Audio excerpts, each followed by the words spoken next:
श्री हरि भूमिका मांडूक्योपनिषद अथर्ववेदी ब्राह्मण भाग के अंतर्गत है। इसमें कुल 12 मंत्र हैं। कलेवर की दृष्टि से पहली 10 उपनिषदों में यह सबसे छोटी है, किंतु इसका महत्व किसी से कम नहीं है। भगवान गौड़पादाचार्य ने इस पर कारिकाएं लिखकर इसका महत्व और भी बढ़ा दिया है। कारिका और सांकर भाष्य के साहित्य उपनिषद अद्वैत सिद्धांत रसिकों के लिए परम आदरणीय हो गई है। गौड़पादीय कारिकाओं को अद्वैत सिद्धांत का प्रथम निबंध कहा जा सकता है। इसी ग्रंथ रत्न के आधार पर भगवान शंकराचार्य ने अद्वैत मंदिर की स्थापना की थी। यों तो अद्वैत सिद्धांत अनादि है, किंतु उसे जो सांप्रदायिक मतवाद का रूप प्राप्त हुआ है, उसका प्रधान श्रेय आचार्य प्रवर भगवान शंकर को है और उसका मूल ग्रंथ गौड़पादीय कारिका है। कारिकाकार भगवान गौड़पादाचार्य के जीवन तथा जीवन काल के विषय में विशेष विवरण नहीं दिया जा सकता। बंगला में वेदांत दर्शन इतिहास के लेखक स्वामी प्रज्ञानानंद जी सरस्वती ने उन्हें गौड़देशीय बंगाली बताया है। इस विषय में वहाँ नैष्कर्म सिद्धांत सिद्धिकार भगवान सुरेशाचार्य का यह श्लोक प्रमाण रूप से उद्धृत किया है। एवं गौड़ दामन वैदेन पूज्यर्थ प्रभाषित अज्ञान मात्र उपाधि सन्नामादि द्रगीश्वर। श्री गौड़पादाचार्य भी सन्यासी ही थे। उनके शिष्य गोविंद पादाचार्य थे और गोविंद पादाचार्य के शिष्य भगवान शंकराचार्य थे। शांकर संप्रदाय में जो आचार्य वंदनात्मक मंगलाचरण प्रसिद्ध है, उसमें आरंभ से लेकर पद्मपादाचार्य आदि भगवान श्री शंकर के शिष्योपरंत इस संप्रदाय के आचार्यों की शिष्य परंपरा इस प्रकार बताई गई है। नारायणं पद्मभवं वसिष्ठं शक्ति च तत्पुत्र पाराशरं च व्यासं शुक्रं गौड़पदं महान्तं गोविंद योगीन्द्रम यथास्य शिष्यं श्री शंकराचार्यं यथा यस्य पद्मपादं च हस्तामलकं च शिष्यं तं त्रोटकं वार्तिकार्यं अन्यान् अस्मद्गुरून् संततमानतो अस्मि। इससे विदित होता है कि श्री गौड़पादाचार्य भगवान सुखदेव जी के शिष्य थे। भगवान गौड़पादाचार्य के ग्रंथों में उनकी कारिकाएं जगत प्रसिद्ध हैं। उनका एक ग्रंथ श्री उत्तर गीता का भाष्य भी है, जो वाणी विलास प्रेस श्रीरंगम से प्रकाशित हुआ है। उस भाष्य से उनका महान योगी होना सिद्ध होता है। इनके सिवा उनका रचा हुआ एक सांख्य कारिकाओं का भाष्य भी प्रसिद्ध है, परंतु वह उनका रचा है या नहीं, इस विषय में विद्वानों का मतभेद है। अस्तु, हमें तो इस समय उनकी कारिकाओं का ही कुछ विचार करना है। कारिकाओं की रचना बड़ी ही उदात्त और मर्मस्पर्शनीय है। उनकी गणना संसार के सर्वोत्कृष्ट साहित्य में हो सकती है।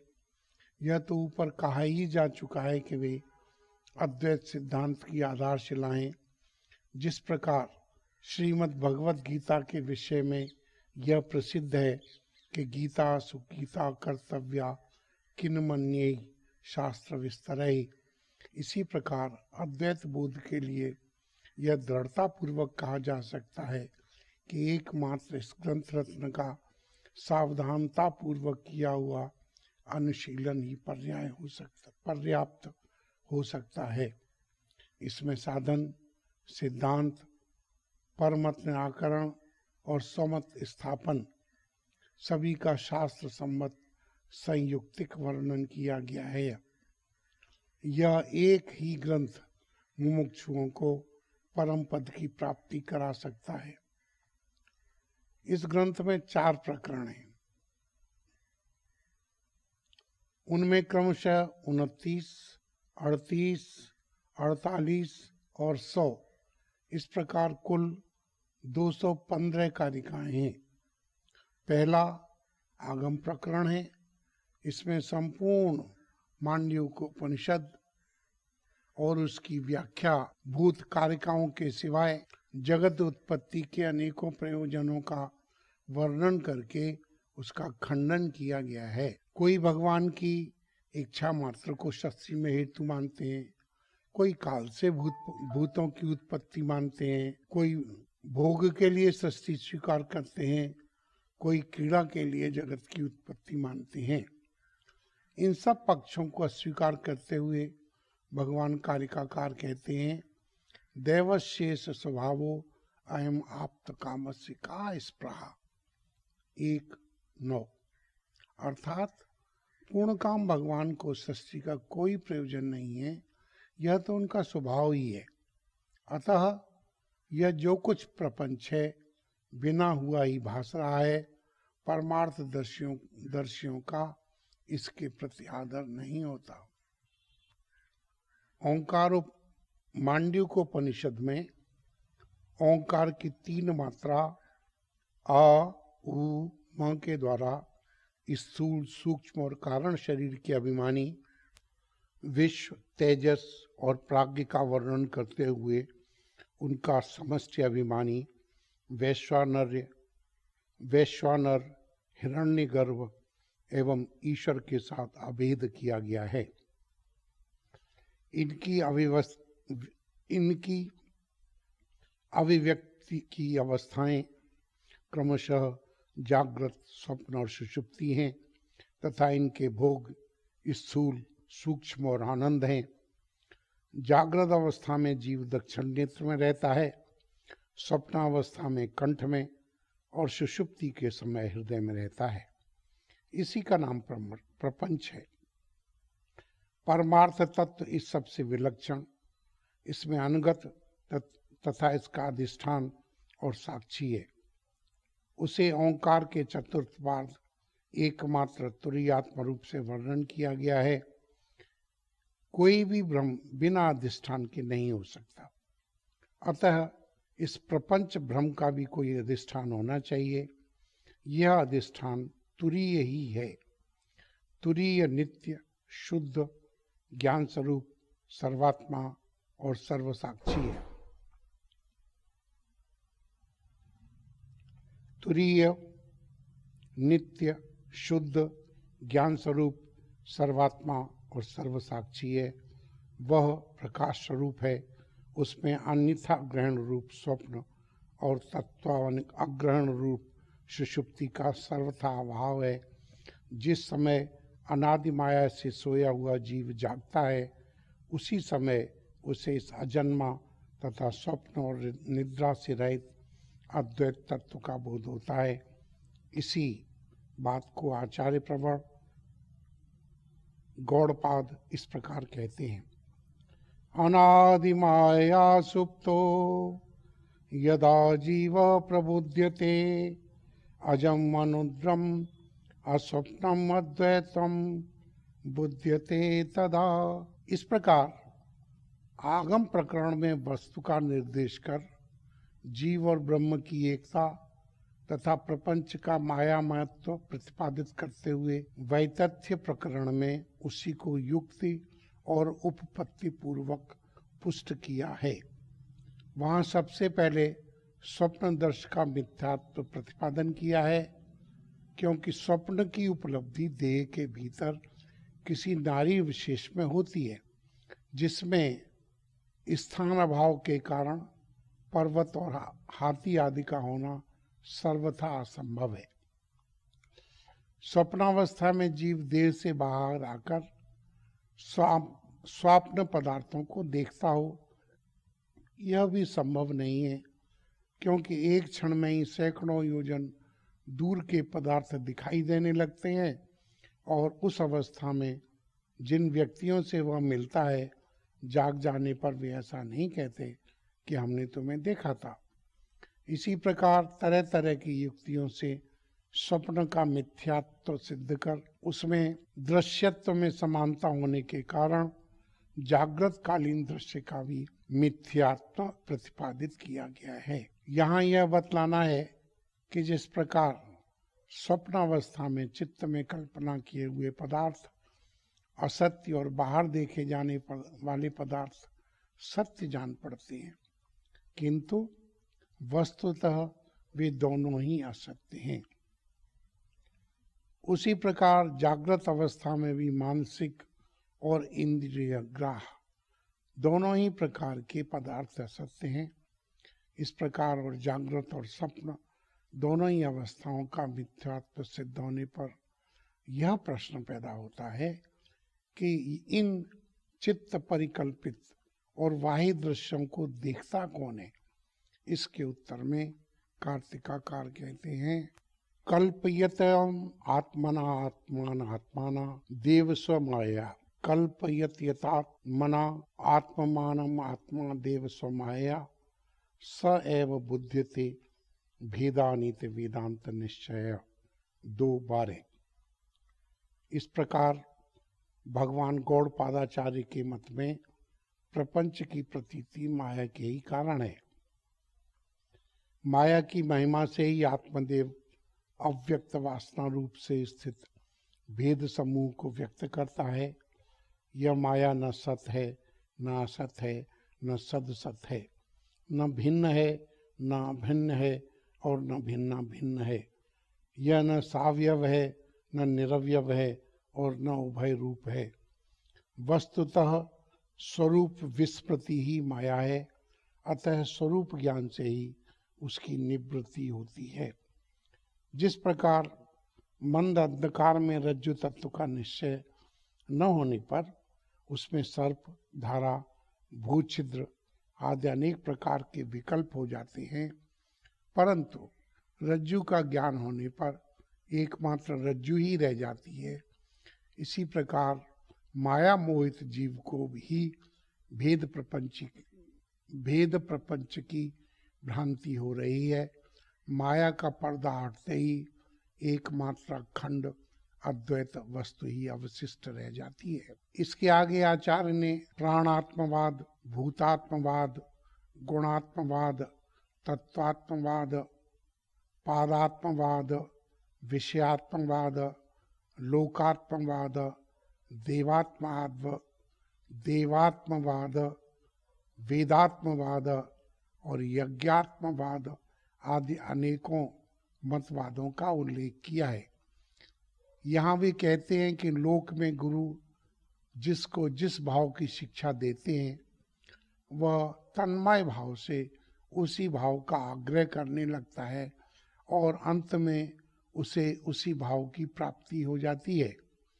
किंतु जो इन विभिन्न भावों से लक्षित इनके अधिष्ठानभूत अद्वितीय आत्म तत्व को जानता है वह निशंक होकर वेदार्थ की कल्पना कर सकता है, अर्थात इन सब भावों की संगति लगा सकता है।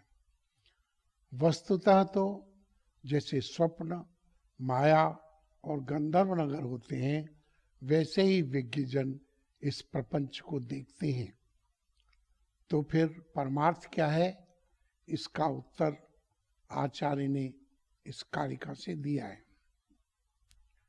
न निरोधो न चोत्पत्तिर न बद्धो न च साधकः न मुमुक्षुर् न वै मुक्त इत्येषा परमार्थता 2:32। तात्पर्य यह है कि एक अखंड चिद्घन वस्तु को छोड़कर उत्पत्ति, प्रलय, बद्ध, साधक, मुमुक्षु और मुक्त किसी भी प्रकार का व्यवहार नहीं है। यह तत्व अत्यंत दुर्दर्श है, क्योंकि निरंतर व्यवहार में ही रहने वाले व्यावहारिक जीव की दृष्टि इस व्यवहारातीत वस्तु तक पहुंचनी बहुत ही कठिन है। जिन वेद के पारगामी मुनिजनों के राग, भय और क्रोध आदि विकार सर्वथा निवृत्त हो गए हैं, उन्हीं को इस प्रपंचातीत अद्वैत पद का बोध होता है।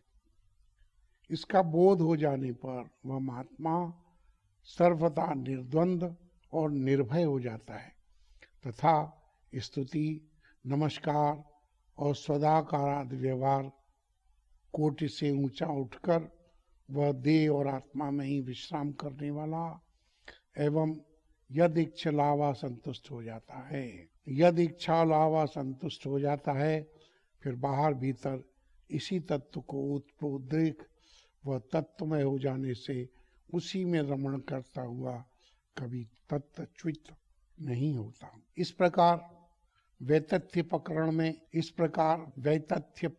में युक्ति पूर्वक द्वैत अभाव का प्रतिपादन कर फिर आगम प्रकरण में शास्त्र प्रमाण से सिद्ध हुए अद्वैत तत्व को युक्ति द्वारा सिद्ध करने के लिए अद्वैत प्रकरण का प्रारंभ किया गया है। यहाँ आरंभ में यह बताया गया है कि मेरा उपास्य अन्य है और मैं अन्य हूँ।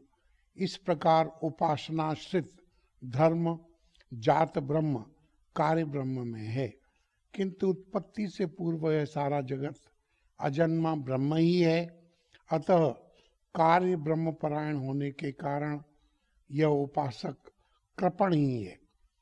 केनोपनिषद में भी कई पर्यायों में मन, वाणी और प्राण आदि के साथ साक्षी को ही ब्रह्म बतलाकर ने यदम यदुम उपासते इस वाक्य से उपासका अब्रह्मत्व प्रतिपादन किया गया है। इस प्रकार कापर्ण का निर्देश कर अजाति समताम गतम अर्थात समभाव में स्थित अजाति अजन्मा वस्तु ही अकारपण्य है ऐसा कहा गया है। इसके पश्चात घटाकाश आदि के दृष्टांत से औपाधिक भेद का उल्लेख करते हुए आकाश स्थानीय आत्म तत्व की अनुपत्ति और असंगता का प्रतिपादन किया है। वहां यह बतलाना है कि जिस प्रकार एक घटाकाश के धूम और धूलि आदि से व्याप्त होने पर अन्य समस्त घटाकाश उससे विकृत नहीं होते, उसी प्रकार एक जीव के सुख दुख से समस्त जीव सुखी दुखी नहीं होते। और वस्तुतः तो धूल आदि से आकाश का संसर्ग ही नहीं होता। इसी प्रकार आत्मा का भी सुख दुख आदि से कभी संपर्क नहीं होता। जीव के मरण, उत्पत्ति, गमन, आगमन और स्थिति आदि से भी आत्मा में कोई विलक्षणता नहीं होती, क्योंकि सारे संघात स्वप्न के समान आत्मा की माया से ही कल्पित हैं। अतः आत्मा एक अखंड, अजन्मा और निर्लेप है।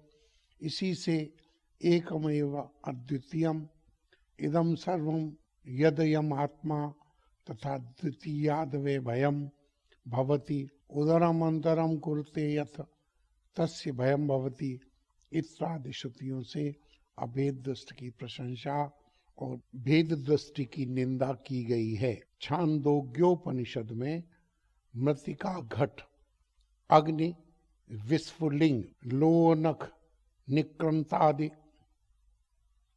दृष्टानों से जो सृष्टि का वर्णन किया गया है वह जिज्ञासु की बुद्धि में प्रपंच का ब्रह्म के साथ अभेद बैठाने के लिए है। वस्तुतः प्रपंच भेद सिद्ध करने के लिए नहीं है। अतः सिद्धांत यही है कि जो कुछ भेद है वह व्यवहार दृष्टि से है, परमार्थतः उसकी गंध भी नहीं है। यदि वास्तविक भेद माना जाए तो परमार्थत्व उत्पन्नशील सिद्ध होगा और इस प्रकार परिणामी होने के कारण वह नित्य नहीं हो सकता। इसके सिवाय यदि विचार किया जाए न तो सद्वस्तु का जन्म हो सकता है न असत का ही, क्योंकि जो है ही नहीं उसका जन्म क्या होगा, और जो श्रश श्रृंग के समान असत्य है उसकी भी कैसे उत्पत्ति हो सकती है। अतः यह सारा द्वैत मनोदृश्य मात्र है। मन के अमनी भाव को प्राप्त होते ही द्वैत की तनिक भी उपलब्धि नहीं होती।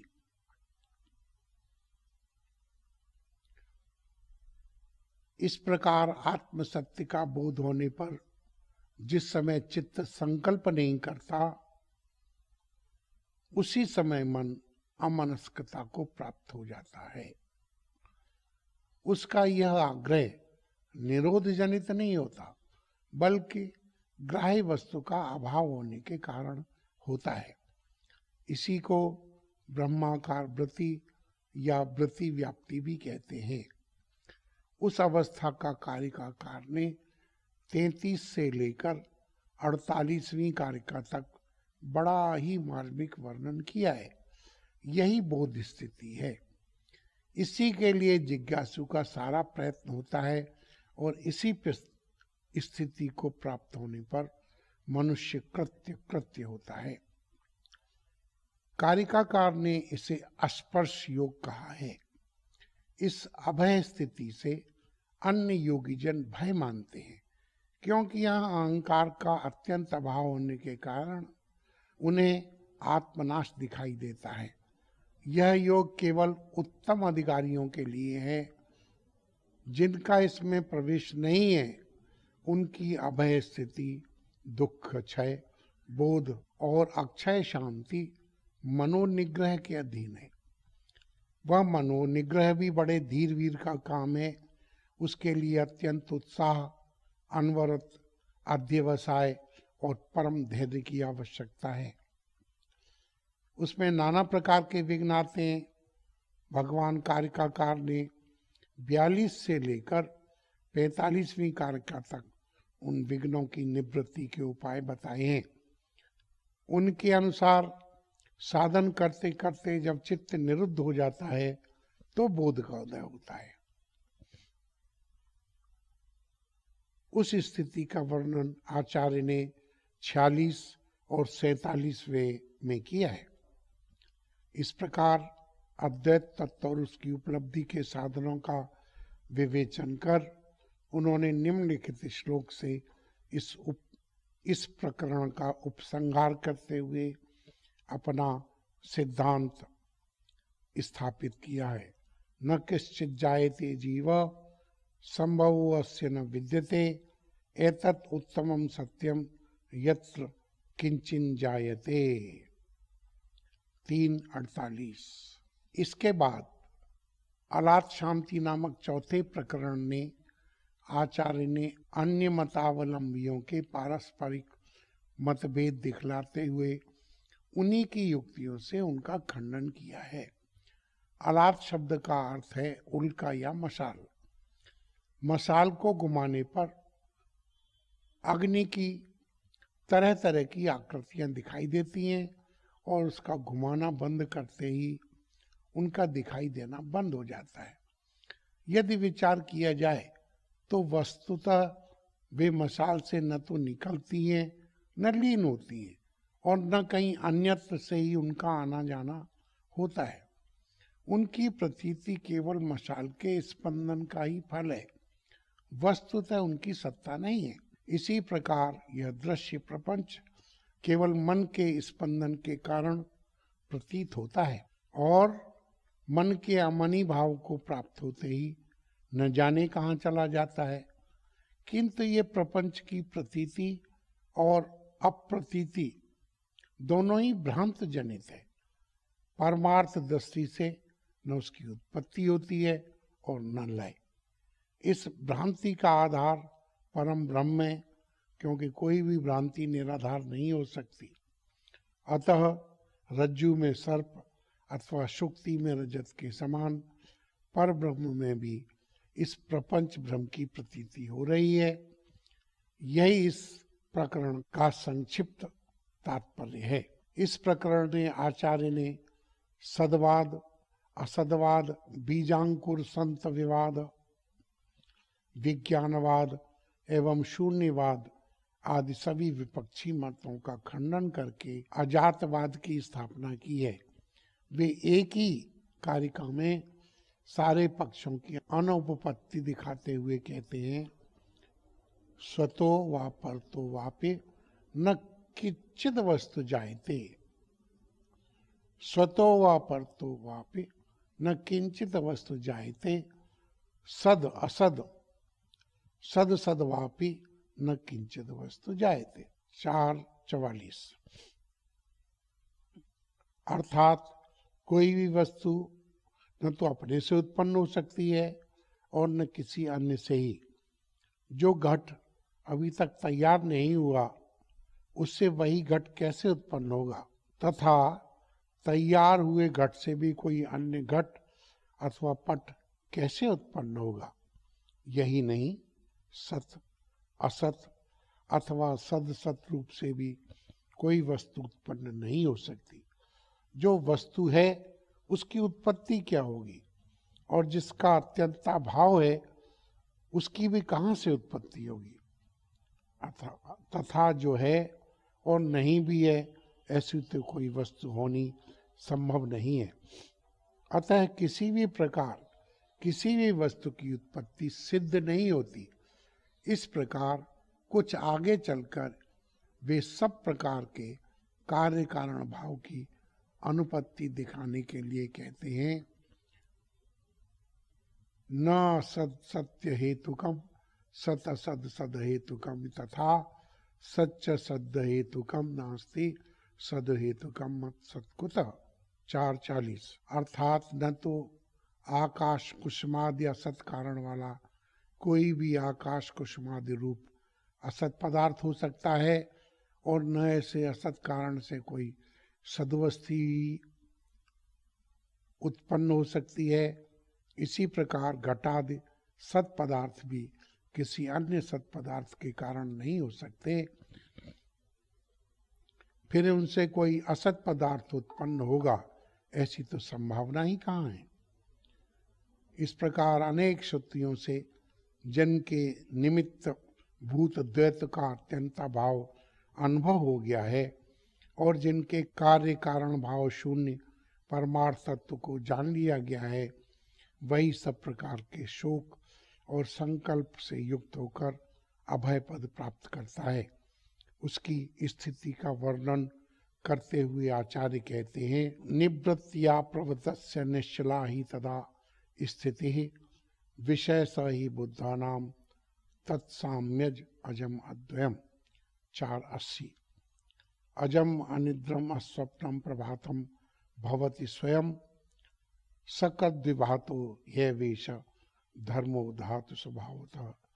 4:81। इस प्रकार उस निरालंब स्थिति का वर्णन कर भगवान गौड़पादाचार्य कहते हैं, जिस जिस धर्म का आग्रह हो जाने से वह सर्व विशेष शून्य परमार्थ तत्व अनायास ही आच्छादित हो जाता है और फिर वह पर्दा बड़ी कठिनता से हटता है। इसी से भगवान अत्यंत दुर्दश है।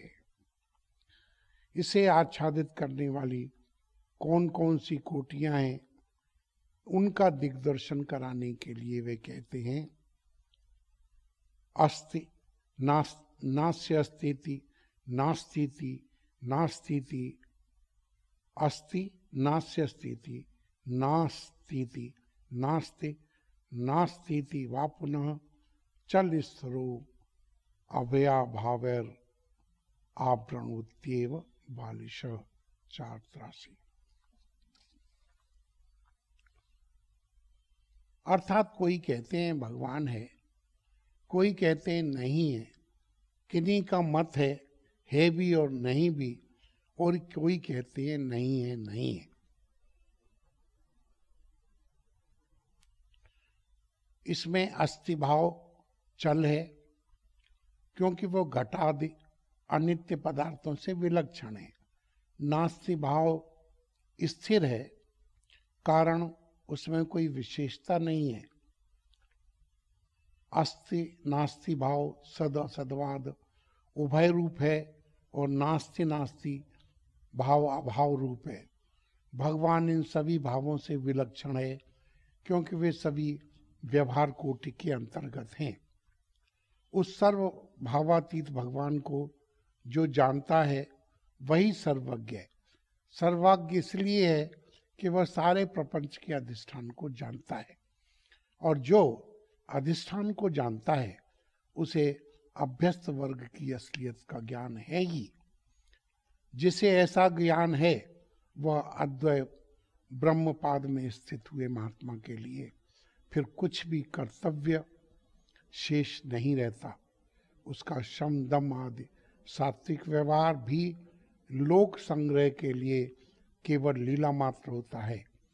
वस्तुतः उसकी गहन गति का अवगाहन करने में कोई भी समर्थ नहीं है। उन्हीं की अलौकिक स्थिति को लक्ष्य में रखकर भगवान ने श्रीमद् भगवत गीता में कहा है, या निशा सर्वभूतानां तस्यां जागर्ति संयमी यस्यां जागृति भूतानि सा निशा पश्यतो मुने।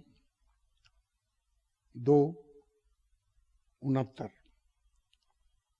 जो संसारी पुरुषों की दृष्टि में ध्रुव सत्य है वे अत्यंत भाव देखते हैं, और जिस अखंड चिदघन सत्ता में उनकी अविचल स्थिति रहती है उस तक बहिर्दर्शी अविवेकियों की दृष्टि नहीं पहुंच सकती। इसी से उनकी दृष्टि में दिन रात का अंतर बताया गया है। इस प्रकार समस्त वादियों की कुदृष्टि का खंडन कर आचार्य ने एक अद्वय अखंड तत्व को स्थापित किया है, और अंत में उसी की वंदना करते हुए ग्रंथ का उपसंहार किया है। यहाँ वे कहते हैं, दुर्दशम अति गंभीरम अजम साम्यम विशारदम बुद्धवा पद्म नानात्वम नमस्कुर्मो यथावनम। बुद्धवा पदम नानात्वम नमस्कुर्मो यथावनम। इन कारिकाओं के द्वारा भगवान गौड़पादाचार्य ने अजातवाद की स्थापना की है। इस सिद्धांत को ग्रहण करने के लिए बहुत ऊंचे अधिकार की आवश्यकता है। जो सब प्रकार साधन संपन्न हैं वे उच्च अधिकारी से ठीक ठीक हृदयंगम कर सकते हैं। जिनके चित्त कुछ भी विषय प्रविष्ट हैं वे इससे अधिक लाभ न उठा सकेंगे। इतना ही नहीं, उन्हें हानि होने की भी संभावना है। यह तत्व अत्यंत दुर्बोध है, ऐसा तो स्वयं आचार्य चरण ने ही कह दिया है, दुर्दशम अति गंभीरम। किंतु जिस महाभाग महापुरुष की दृष्टि इस परम तत्व तक पहुंच जाती है उसके लिए फिर कुछ भी कर्तव्य शेष नहीं रहता। वह स्वयं जीवन मुक्त हो जाता है और दूसरे अधिकारी पुरुषों को भी भव बंधन से मुक्त कर देता है। वह महामुनि सबका वंदनीय है, सबका गुरु है और सबका परम सुहृद है।